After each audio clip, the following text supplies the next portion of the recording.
So thank you so much for joining us, Baroness Smith. It's amazing that you're here to be taking questions directly from our members, so thank you very much for that. You are the first skills minister to come and join us. None of your predecessors were really interested in meeting the union much, let alone taking questions directly from our members. And I know that it has been important for members to see quite a clear tone shift from the government, that we at least are in dialogue now, that we don't feel under constant attack. In terms of questions, our members were really keen to hear from you on a number of issues. We have received hundreds of questions, so obviously we can't ask them all, but we have picked out what we think are some of the most representative ones of the issues that members want to hear. So the first one is, can you begin by setting out your vision, or Labour's vision, for higher education and further education, and tell us about how post-16 education contributes to Labour's growth and economic strategies, and what your broader vision is for the importance of further and higher education. So just a very brief question, but if you could, I think our members would really benefit from hearing that. Well, first of all, thank you, Jo. Thanks for the welcome. It's very good to be here. It's been very good to work with you since I've been in this role, getting on now, I think, for 7 months. And can I just start by saying thank you to your members for the enormous hard work that they do in colleges and universities and other higher education and further education providers around the country. And it's a real pleasure for me, with a background in education, both from 2 previous stints at the Department for Education and 11 years as a teacher, to be in this role and to be able to be working with you and your members. So thank you for that. The vision. I mean, let me say first of all that I think if we start with higher education, I mean, I think we are blessed in the UK with one of the world-leading higher education sectors that is enormously important for our objectives as a government, both to grow the economy and also to provide opportunity for people regardless of their background.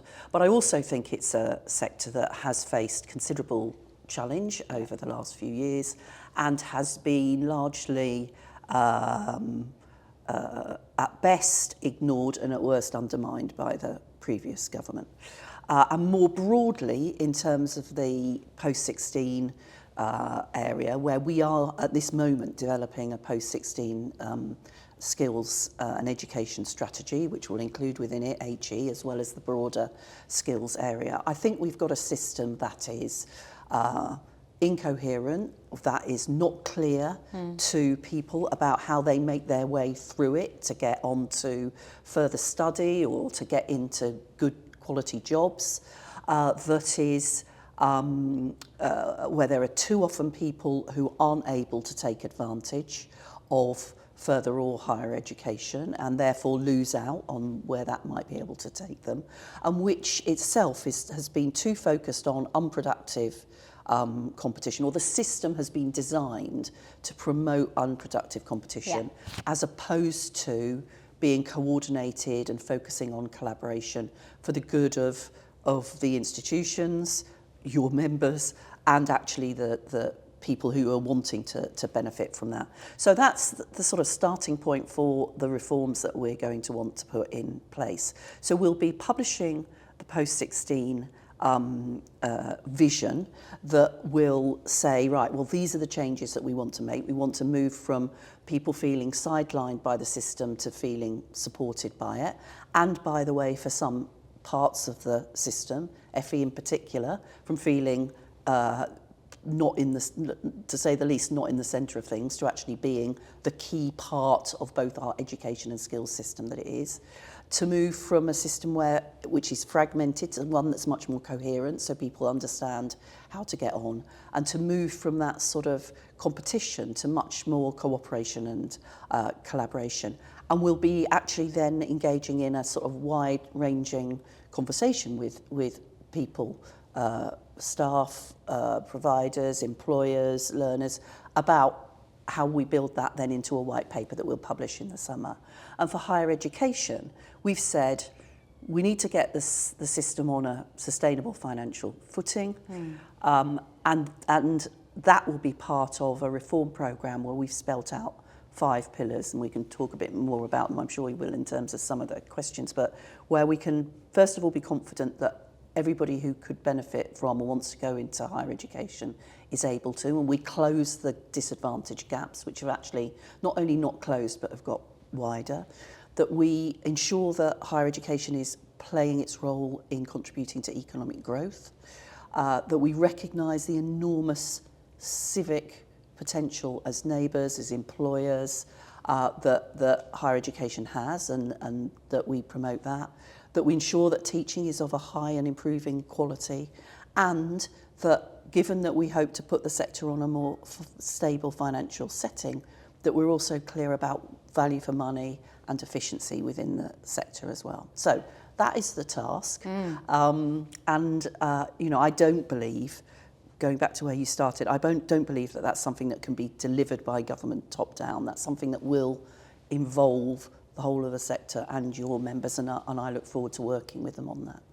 Thanks for that. I think people listening and watching will be really keen to know more about ways in which people who work in the sector and really have experience of it can feed into informing the strategies that you develop, not just maybe through the union, but through other methods, because you are right, the unproductive competition, along with many other aspects of working in higher education, I think, members watching this will be saying, make it impossible to deliver, I think, the type of sector that you want to see.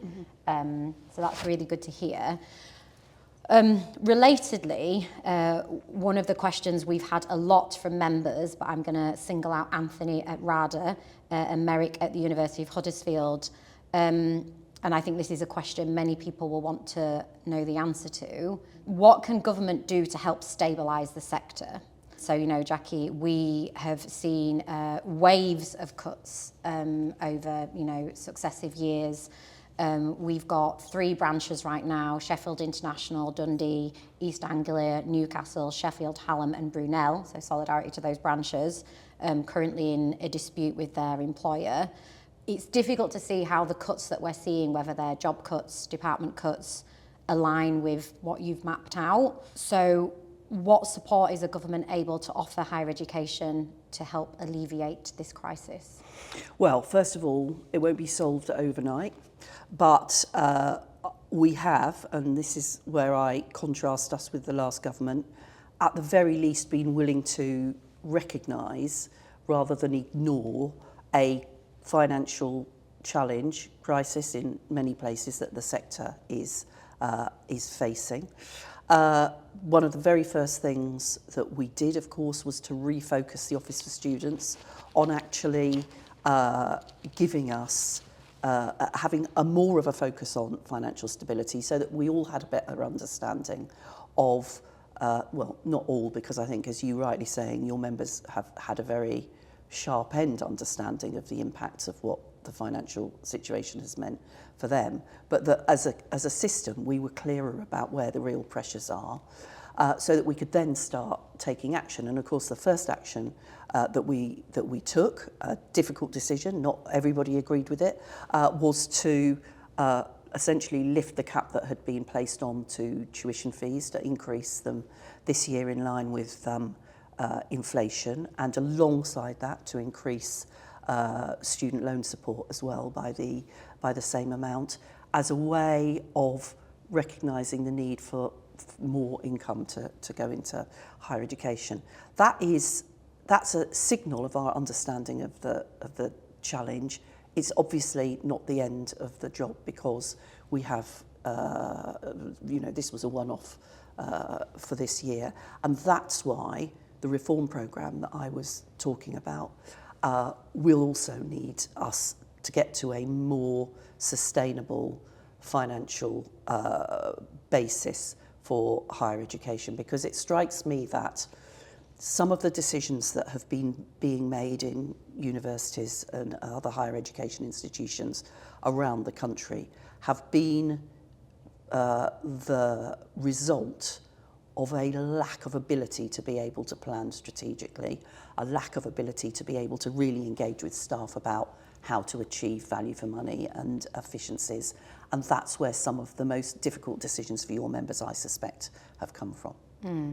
If I could just ask a quick follow-up to that, because I think you mentioned the 5 pillars earlier, and you might want to take an opportunity to just remind people what they are. Because I think a lot of UCU members would see those 5 pillars and think, we agree with them, they're good things to deliver. But I think they would be looking at, how are we going to do that without more investment? Mm-hmm. My understanding is from Labour that they're beyond the investment that's been freed up by the small increase in tuition fees. The Chancellor is saying there is no more money. And if we accept that, I think that leaves us in a tricky spot, doesn't it? Because it means, I just think members watching will be thinking, how are we going to do more when we're not getting more and we're being cut? Yeah. So, yes, it is the case that we have inherited an enormously difficult fiscal position. We've got the spending review coming up, but it's also very clear that there will not be an enormous amount of public investment to go anywhere, let alone into higher education. So we, and I was completely clear about this last week and have been elsewhere, there will not be a major reform of the way in which we fund higher education. But that doesn't mean that we can't find ways to provide more certainty about increased income. I mean, as we've provided increased income through an uprating of the tuition fee income this year, which is obviously a major contributor to the finances of higher education, along with research funding, where I'm also working with Patrick Vallance across government and in DSIT. They have also talked about the way in which they can put research funding onto a more sustainable basis. So I'm not saying, I see those 5 reform pillars. How can we improve access? How can we ensure the contribution to economic growth? How can we maximise the civic contribution that universities are playing? How can we improve teaching quality? How can we do all of that by also promoting efficiency and value for money? I understand that those things need that attention to the financial position as well. And you are right that is not going to be a large injection of taxpayers' money.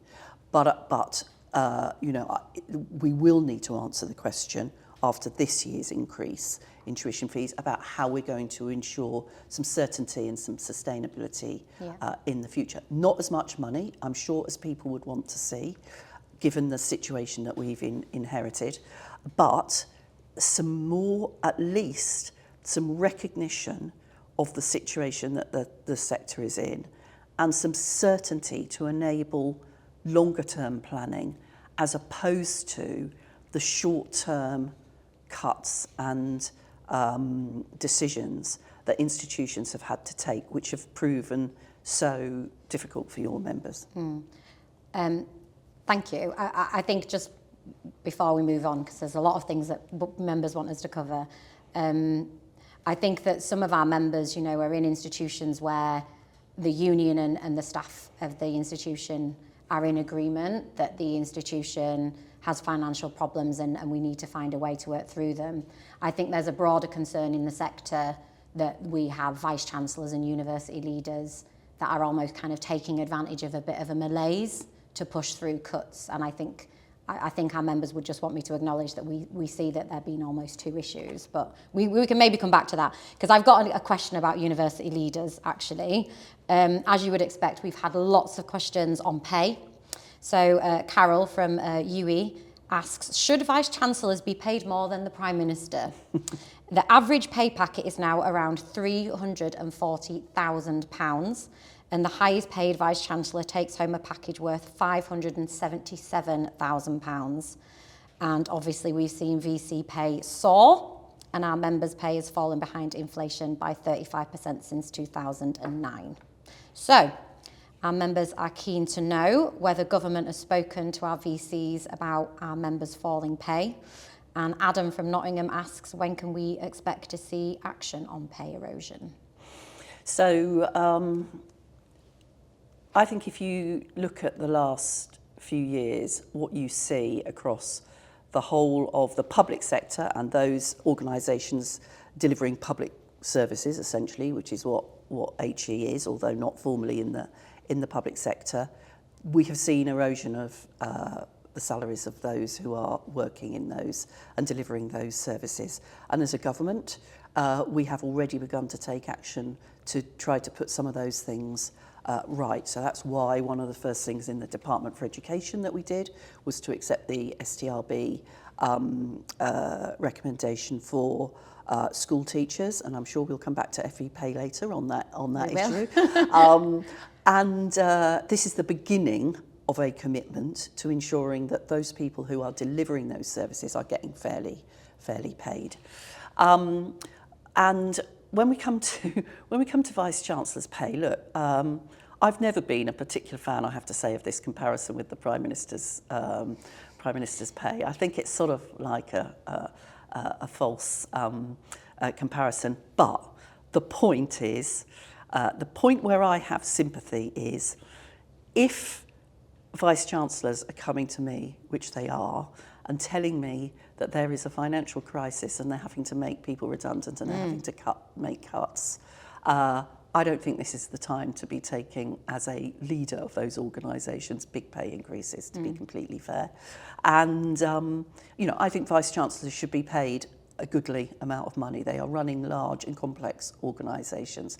I think a fairer comparison than with the Prime Minister is probably with somebody running a private sector organisation of a similar size. But the point is, when we are in this financially challenging position, I think Vice Chancellors should think very carefully about increases in their own pay and the sort of packages that they are earning as well. Yeah. I mean, I think, for UCU members and from my experience of working in the sector, you have the people delivering the bread and butter of the university, whether that's librarians, technicians, lecturers, and the amount of money that we see paid on staff salaries keeps falling, and VC pay just keeps climbing. And I can understand why that would frustrate people. Yeah. I can completely understand it. That's why, of course, the OFS expects transparency around VC pay and remuneration. That's also quite right. Yeah, it just sends such a contradictory message. Yeah. Staying on VCs for a moment, and as you would expect, we have had lots of questions from our members at Coventry University. As you know, the university is currently trying to force through some extreme cuts, and in many ways, I think this university exemplifies a lot of the issues that we've already talked about. One member asks, as staff in Coventry are discovering that the university that they work at is £100 million worth of debt because of a shortfall in international students in December 2023, how will the government help institutions like this, which make staff redundant and try to remove other teachers from the pension scheme just so that they can achieve financial stability? So this, I think, goes back to the point about how we can achieve a financially stable position for the whole of the sector. I also understand that there's a differential impact on different universities, and that's one of the things we needed to get a grip of through getting the OFS more focused on the financial position so that we could understand what it was. In the end, higher education institutions are autonomous. I actually believe that that's better for the sector and for decision making and for access to borrowing and all sorts of things. I wouldn't want to change that. So I'm not in a position of going to Coventry University and saying, well, I think you should have done that and shouldn't have done the other. But I think Coventry is a very good example of what I was talking about previously, where people have had to make short-term decisions, almost certainly without sufficient consultation with the staff who will be needing to put those things into. Certainly without sufficient consultation. Right. And that's what we need to move away from in the sector. And then on specific points, like, I really understand the particular challenges for those institutions which are in the teacher pension scheme. And we haven't managed to sort that out yet, but it is something that I'm very aware of that brings additional pressure. I mean, UCU members are, we look at evidence, we're not just kind of sectarian when it comes to our views. And I think, there'll probably be a lot of people watching this who would agree with you that institutions should be autonomous, and should be free from state interference. Like, I think most people would agree with that. But is there not a line that's crossed when an institution acts as disreputably as Coventry and is really threatening, I think, standards in higher education? Is there not a line that's crossed? Well, this is where, I'm not going to set that line or say who I think has or has not crossed it at this point. But that's where what you need is a much more strategic approach to what's happening in institutions. You need much more of an ability for staff to be able to feed into what the solutions to those problems are. There are going to be decisions that will be taken by universities that you and your members will not agree with. But they're at least should be on the basis, as it should be between us in government and you as UCU, where we have at least had the ability to think about and to try each to contribute to what the end point is going to be. That's what I really think should be happening. But I would just say you can't both say institutions should be autonomous and then ask ministers to comment on to get into the minutiae of individual institutions, tempting though that might be for us. I appreciate that might be your line, but I'm going to one last comment on this because I'm not sure for people working in the sector. And it's not only my line, by the way, Jo, it's my belief. Well, one final thing I think I want to say on this is because I think if you work in the sector, and you might be working at Coventry now, but you might have worked at Sheffield last year or wherever. People move around, and especially in the last 10, 15 years with the last government, everybody felt they were entitled to an opinion about higher education, right? And people talked about it as if it was the public sector rather than in the unique position that it is. So, when that is the context, I think actually people who work in the sector maybe do look to political leaders to intervene when they think that a clear line has been crossed. And I will just stay on Coventry for 1 second because, the Vice-Chancellor at Coventry, who is now slashing and burning the university for what I think are, managerial mistakes, took home nearly £400,000. And for the staff who are facing being put in a subsidiary company or losing their job, and I appreciate this isn't your remit or Bridget's remit, but he's just been made a non-executive director of the Department of Business and Trade. I mean, what kind of message is that sending? You're right, it isn't my remit or Bridget's remit. But I think people are tearing their hair out who work in the sector because it just seems that serious failure goes unchecked. You make a fair point that it is that plenty of people have had plenty to say about universities, particularly in the political sphere, much of it pretty undermining, in my view, of higher education. So therefore, if I want to take a different approach, which is to say, one, I think that there is strength in the autonomy of higher education, but two, I think there is a responsibility for us as government to put that on the sort of sustainable footing that will enable sensible decisions and strategic decisions to be made over time. Well, I need to stick to that, whilst also, I hope, being supportive and understanding both the enormous contribution of HE, including the staff that work in it, and also the challenges and the way in which that's working for them at the moment. So just a quick question before we get back to the member questions. This is really about governance, isn't it? Yes. And I think in both higher education and further education, UCU members would say that they have legitimate concerns around the governance of their institutions. And to be fair, I think that would extend to our members in prison and adult education too. Would you welcome and be supportive of a governance review of higher education and of further education? I think that's a very fair point. I do think that there are several issues that we are dealing with now. The whole decision making about the financial and business model, arguably some of the controversy around freedom of speech. Yesterday I was talking to families whose children had died by suicide in higher education. In each of these cases, it feels to me as if there has been some element of governance failure. And to be honest, that's what Vice-Chancellors would also say to me. So I think, how we go about doing it, I think is, as of this moment, we haven't quite decided. But I think it is fair to say that there is a challenge in HE around governance and ensuring that some of the things that have either slipped off the table in terms of real high-level governance consideration, or where short-term decisions that are not in the best interest of the sector or the institutions are being taken. I think that is a fair critique. Yeah. Great. Well, thank you. I think for members, we understand more than anybody that you have inherited a long list of problems that need fixing. Everybody watching this will get that. I think having some acknowledgement that you're aware it's an issue and it's something you'd like to address will probably be important to people. So thank you. Back to our member questions. Sorry, we took a bit of a... That's right. We believe as a union, and I know you and I have had this conversation, that reversing the Tory restrictions on student visas is the right thing to do. I mean, that is our kind of fundamental position.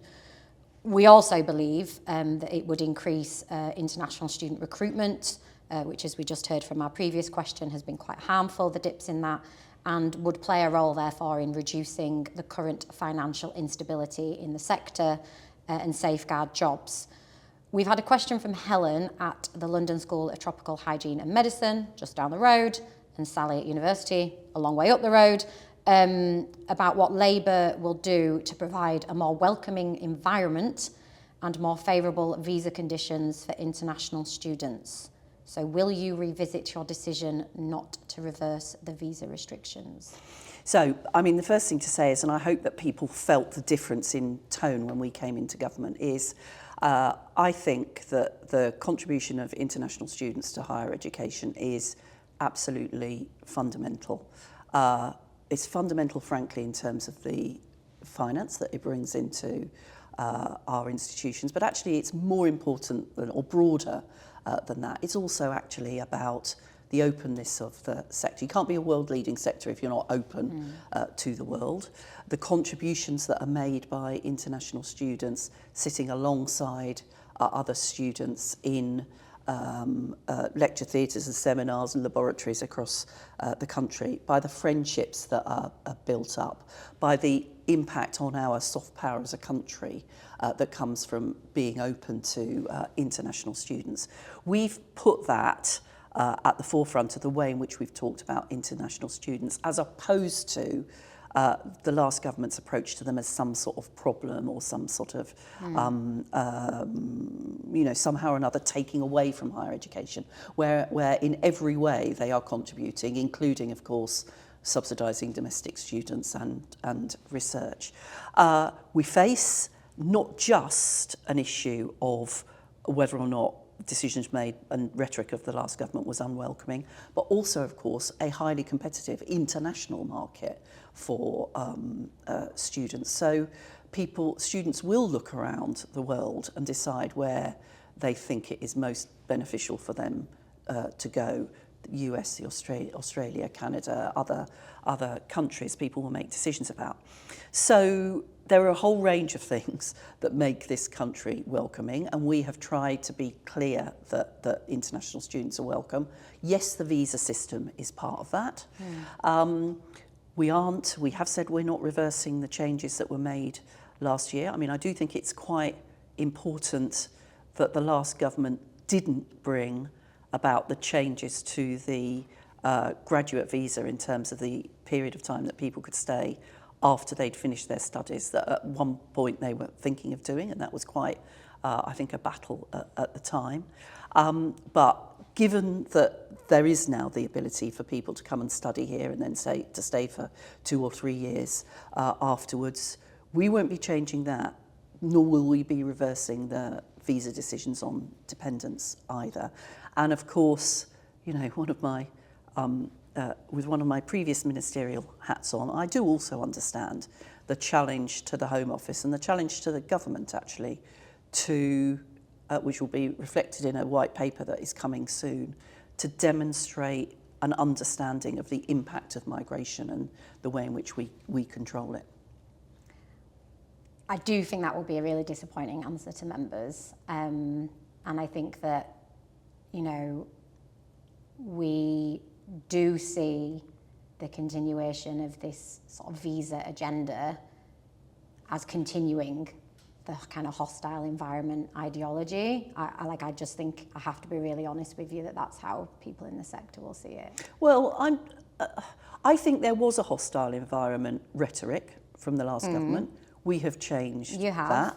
The reality of government is, and the reality of this government, is that we believe in controlling migration and that international students are part of our migration system. And so we were never going to be in a position where we would completely remove migration controls on international students. And, I understand and I know that people take a different view on migration to that, but that will be this government's approach to migration. Okay, I could say a lot more on that, but we have questions that we want to cover. So we will have plenty of other opportunities where you can, Jo. Because we pretty fundamentally disagree on it. So let's.